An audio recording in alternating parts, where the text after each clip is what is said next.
आप देख रहे हैं दिमाग हसाओ का सबसे तेज और सटीक न्यूज पोर्टल NAH। अवैध कोयला खनन पर हालिया कार्रवाई में पुलिस ने दिमाग हसाओ के उमरांगसो में 3 किलो क्षेत्रों में अवैध कोयला खदानों को सील करना शुरू कर दिया।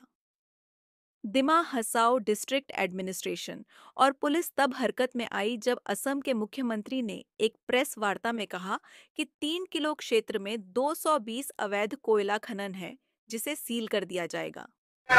আমি যেতিয়া তাত পৰীক্ষা কৰিলো মাইনিংটো ক'ৰ পৰা হ'ল তেতিয়া দেখা গ'ল যে সেই অঞ্চলত 220টা এনেকুৱা কয়লাৰ খাদ আছে। গতিকে এই 220টা মাইন্সৰ উৎপত্তিৰ বিষয়ে অধিক তথ্য জানিবৰ বাবে স্যাটেলাইটৰ সহায় ল'বৰ বাবে আমি ৰাজ্যৰ ৰেভিনিউ ডিপাৰ্টমেণ্টক দায়িত্ব দিছোঁ। দ্বিতীয়তে central mine planning and design institute তেওঁলোকৰ সহযোগত এই মাইনখিনি আমি কেনেকৈ পুতি পেলাব পাৰোঁ। 220টা গাঁত আছে তাক পুতি পেলোৱাটো ইমান সহজসাধ্য নহয় আৰু এতিয়া আমি জানিব পৰা মতে মাজে মাজে জীৱ জন্তু খাদৰ তলত পৰি মৃত্যু হৈ থাকিছে। সেইবাবে এই খাদখিনি আমি কেনেকৈ ফিল আপ কৰি দিব পাৰোঁ তাৰ বাবেও আমি চেন্ট্ৰেল মাইন প্লেনিং আৰু ডিজাইন ইনষ্টিটিউট লিমিটেডৰ সহায় ল'বৰ বাবে আমি हमारे विभागों निर्देश दिए। इस ऑपरेशन के दौरान कई जनरेटर और उत्खनन उपकरण जब्त किए गए। गौरतलब है कि दिमा हसाओ में अवैध कोयला खनन एक लगातार मुद्दा रहा है, जहां हाल ही में 3 किलो क्षेत्र में कोयला खनन के अंदर 9 श्रमिक फंस गए थे, जहां बाद में 4 शव बरामद किए गए, लेकिन 5 के अभी भी कोई पता नहीं है। कई लोग अब सत्ताधारी सरकार की मंशा पर सवाल उठा रहे हैं कि इतने सालों तक जिला प्रशासन और पुलिस की नाक के नीचे अवैध कोयला खनन कैसे चल रहा था। पुलिस सूत्र के अनुसार अवैध कोयला खनन मामले में अब तक 11 लोगों को गिरफ्तार किया गया है। सर आज जे सीजर कामটো চলি আছে এটো মানে আপোনালোকে কেটা কৰিছে আৰু মানে আজিৰ পৰা ষ্টাৰ্ট কৰিছে হয় আমাৰ অনাৰেবল ডিজিপি ছাৰৰ ইনষ্ট্ৰাকচন মতে আমি সিজাৰৰ কামখিনি আৰম্ভ কৰিছোঁ আৰু মাইনখিনি বন্ধ কৰাৰ কাম আৰম্ভ কৰিছোঁ। এইটো আমাৰ প্ৰথম মাইন আছিলে। ইয়াৰ পৰা আমাৰ যোনখিনি ইকুইপমেণ্টছ আছিলে সেইখিনি আমি উঠাই লৈ গৈছোঁ আৰু মাইনখন ইয়াত বন্ধ কৰি দিছোঁ।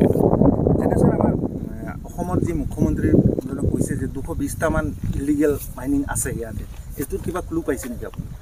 ইয়াতেতো আছে যথেষ্টখিনি, সেইখিনি আমি এতিয়া ষ্টাৰ্ট কৰিছোঁ। আমি আপোনালোকে শ্বৰ্টলি গম পাই যাব। সিজাৰ পাছত স্যাৰ কি বস্তু আপুনি সিজ কৰিছে ইয়াৰ পৰা এইটো মাইনছত? ইয়াতে বেচিক্যালি আমাৰ যোনখিনি জেনছেট আছে, যোনখিনি ইকুইপমেণ্ট আছে, সেইখিনি যোনখিনি মুভেবল হয় সেইখিনি আমি সিজ কৰি লৈছোঁ ইয়াৰ পৰা। আজিৰ পৰা মানে ষ্টাৰ্ট হৈছে হয়। Thank you. আজি আৰু হ'ব থেংক ইউ। আজি ইয়াতে যে কোৱাৰীকেইটা যে বন্ধ কৰা হৈছে কিহৰ কাৰণে? এইটো একচুৱেলি ইয়াতে যিবিলাক ৰেড হোলবিলাক চলি আছে সেইটো গোটেই আমি সিজ কৰিব গৈছোঁ। এইটো কি এৰিয়া পৰে? এইটো কালামাটি এৰিয়া হয়। এই কালামাটি এৰিয়াত কিমানটা ৰেড হোল আছে? ৰেড হোল এতিয়া আমি বিচাৰিহে আছোঁ, এতিয়া কিমানটা আছে গম পোৱা নাই। তেনেকুৱা টোটেল কিমানটা অৰ্ডাৰ আহিছে বন্ধ কৰাৰ? অৰ্ডাৰ টোটেল কিমান আহিছে সেইটো তেনেকুৱা মানে য'ত পায় কালামাটিৰ এৰিয়াটোত সেইটো বন্ধ কৰিবলৈ কৈছে। গতিকে আমি এতিয়া ইয়াত প্ৰথম ইয়াত শুৰু কৰিছোঁ। আমি আসাম কোৱাৰী খালি কালামাটি এৰিয়া নে আৰু আছে? এতিয়া কালামাটিৰ এৰিয়াটো ইয়াতেই দেখা পাই আছোঁ গোটেই ওপৰতো।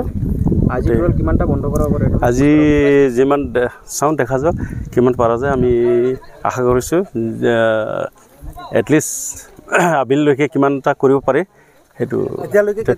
এতিয়া জাষ্ট প্ৰথম আমি ইয়াত শুৰু কৰিছোঁ। সিজ কৰাৰ কামত আপুনি কি বস্তু পাইছে? ইয়াতে ডিজি মেচিন, এফালে ডিজি ইয়াতে তিনিটা নে চাৰিটা এনেকুৱা পালোঁ। চাৰিটা আৰু ইয়াতে হেৰিবিলাক আছে আমাৰ ক্ৰেং এইটোতো আছে। তাৰপিছতে এইফালে কয়লাও অলপ আছে পৰি আছে।